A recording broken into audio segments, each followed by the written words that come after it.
Students, आज हम हाजिर हैं आपके बीच एग्जाम स्पेशल सीरीज के #3 वीडियो के साथ।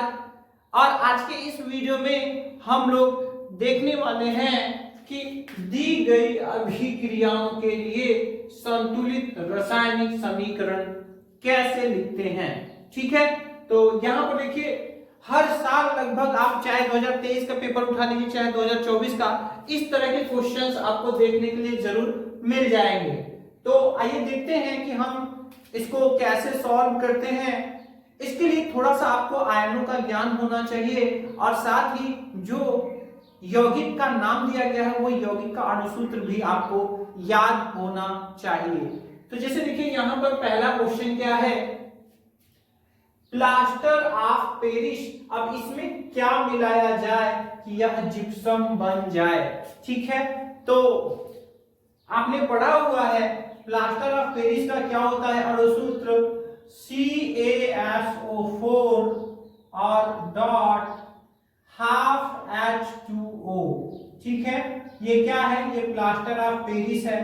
अब देखिए, इसमें हम क्या मिला दें कि यहां पर जिप्सम बन जाए। तो देखिए, बहुत ही आसान है। अब बताइए जिप्सम का क्या होता है। अगर आपने जिप्सम का अणुसूत्र पढ़ा हुआ है तो ये होता है CaSO4 डॉट 2H2O। अब हमें बताइए कि इसमें और इसमें क्या अंतर है। यही अंतर है कि यहाँ पर हाफ H2O है, यानी जल का आधा अणु है। तो इसमें कितने अणु की जरूरत है। अगर हम एक और आधा अणु इसमें और मिला दें H2O का, तो यहां पर ये जो बन जाएगा जिप्सम बन जाएगा। ठीक है, तो ध्यान दीजिएगा, ये आपका सॉलिड है और इसमें आपका जल मिलाने पर फिर ये क्या हो जाता है, जिप्सम हो जाता है। ये वही प्लास्टर है जो हाथ पैर टूटने पर जो पाउडर में पानी मिला करके फिर चढ़ाते हैं, तो यही है जिप्सम। ठीक है, अब आप समझ गए होंगे कि यहाँ खाली जगह पे जो भरने के लिए है, यहाँ हम लोग क्या भर सकते हैं, जल। यहाँ पर जैसे ही हम प्लास्टर ऑफ पेरिस में जल मिला देंगे तो ये क्या बन जाएगा, जिप्सम बन जाएगा। ठीक है, तो थोड़ा सा आपको जो अगर कोई विशेष यहाँ पे यौगिक का नाम दिया हुआ है तो वो आपको ध्यान में रखना पड़ेगा, तब आप आसानी से ऐसे क्वेश्चंस को सॉल्व कर सकते हैं। आइए दूसरा देखते हैं। तो देखिए, दूसरे में यहाँ पर दूसरा यहाँ है और तीसरा यहाँ है, यहाँ से ब्रेक है। ठीक है, तो यहाँ पे एक ही में दो है। तो देखिए क्या है यहाँ पे है हाइड्रोजन, जो कि गैसीय अवस्था में होता है। हाइड्रोजन कैसा होता है, गैसीय अवस्था में होता है। इसमें हमें मिलाना है क्लोरीन। क्या मिलाना है, क्लोरीन। और अब ये क्या बन जाएगा, तो आप बताइए, ये हाइड्रोजन है, ये क्लोरीन है। ठीक है, तो हाइड्रोजन और क्लोरीन मिलकर हाइड्रोजन क्लोराइड अम्ल बनाते हैं। क्या बनाते हैं, HCl। कैसे पता चलेगा, यहाँ पर देखिए, यहाँ पर समझ लीजिए, H पर होता है एक पॉजिटिव, Cl पर होता है एक नेगेटिव, और यहाँ पर ये दोनों आयनिक यौगिक बनाते हैं और ये बन जाता है HCl। तो यहाँ पर हम लिखेंगे HCl और यहाँ पे HCl। तो देखिए, यहाँ पे दो अणु है, यहाँ पर जो हाइड्रोजन है वो दो परमाणु है, क्लोरीन दो परमाणु है, तो ये भी दो, ये भी दो, तो यहाँ पर भी हम दो लगा देंगे। तो इस तरह से हम लोगों ने जान लिया कि यहाँ पर हाइड्रोजन और क्लोरीन मिल करके क्या बनाते हैं, हाइड्रोजन क्लोराइड बनाते हैं। तो यहाँ पर हम लिख देंगे हाइड्रोजन क्लोराइड। ठीक है, इस तरह से हमारा ये रिएक्शन कंप्लीट हो गया। ठीक है, यहाँ पर ये गैस होगा, ये गैस होगा, लेकिन ये तो लिक्विड फॉर्मेट में हो जाएगा। यहाँ पर ये गैस है, ये भी गैस है, और ये भी यहाँ पर गैसीय अवस्था में ही होगा। चलिए आगे देखते हैं। यहाँ पर चलिए आगे बढ़ते हैं। तो यहाँ पर देखिए, जिंक कार्बोनेट है और यहाँ पर जिंक कार्बोनेट से जिंक ऑक्साइड बन रहा है। तो जिंक कार्बोनेट क्या होता है, देखिए Zn पे होता है 2 पॉजिटिव और CO यानी कार्बोनेट आयन पे 2 नेगेटिव होता है। और ये जब दोनों बराबर होता है तो एक दूसरे के नीचे तो लिखते हैं, लेकिन बराबर होता है तो हम सटा कर लिख देते हैं ZnCO3। ठीक है, अब देखिए यहाँ पर जिंक ऑक्साइड बन रहा है, जिंक ऑक्साइड बन रहा है, तो यहाँ पे ZnO बन रहा है। क्या बन रहा है, ZnO। अब आप बताइए हमें कि जब जिंक जिंक ऑक्साइड, तो यहाँ पे जरूर ये गर्म किया जा रहा होगा, यहाँ पे इसको उष्मा दी जा रही होगी। ठीक है, तो अब यहाँ पर देखिए कि क्या बच रहा है। जब इसमें से एक ऑक्सीजन का परमाणु निकाल देंगे तो यहाँ CO2 बचेगा। क्या बचेगा? CO2 जो कि गैसीय अवस्था में होता है, तो हम ऊपर की तरफ तीर लगा देते हैं। ऐसे ही अगर हाइड्रोजन आएगा उत्पाद में बाएं पक्ष में, तो हम वहां तीर लगा देंगे, ये गैसीय अवस्था में होता है। तो इस तरह से हम लोगों ने यहाँ पर देखिए जान लिया, यहाँ पर क्या होगा, कार्बन डाइऑक्साइड। ठीक है, तो इस तरह से यहाँ पर हम लोग इसको फिल कर देंगे, भर देंगे, और यहाँ पर हमारा रिएक्शन भी हम देख रहे हैं कि तो संतुलित है, क्योंकि यहाँ पर संतुलित रासायनिक समीकरण बोला गया है। ठीक है, तो अगर आप देखेंगे तो इन सभी में बाएं पक्ष में और दाएं पक्ष में परमाणुओं की संख्या बराबर है। CaCaSO4 डेढ़ और आधा 2H2O बराबर है। यहाँ पर हम देखें तो H का 2 परमाणु, H का 2 परमाणु, Cl का 2 परमाणु, Cl का 2 परमाणु। ठीक है, यहाँ पर देखें तो Zn1 O3 2 और 1 O3 हो गया, कार्बन 1। तो इस तरह से ये हमारा संतुलित भी हो चुका है। आते हैं नेक्स्ट पे, तो अगला है मैग्नीशियम यानी कि Mg, जो कि एक धातु है। ठीक है, चलिए प्लस यहाँ हमें नहीं पता, चलिए अभी इसको रहने देते हैं, आगे हमें खुद ही पता चल जाएगा कि यहाँ पर क्या होना चाहिए। तो यहाँ पर देखिए, यहाँ पर क्या है, यहाँ पर ये मैग्नीशियम क्लोराइड है, मैग्नीशियम। तो चलिए हम लोग इसको भी देख ले रहे हैं। तो मैग्नीशियम पे 2 पॉजिटिव होता है और क्लोराइड इस पर 1 नेगेटिव होता है। फिर हम क्रॉस करते हैं और एक दूसरे के नीचे इसके अंकों को लिख देते हैं, आयन हट जाता है, प्लस माइनस नहीं लिखते। ये क्या बनेगा, ये बनेगा MgCl2। क्या बनेगा? MgCl2। तो मैग्नीशियम क्लोराइड का हम लोगों को पता चल गया कि MgCl2 बनेगा।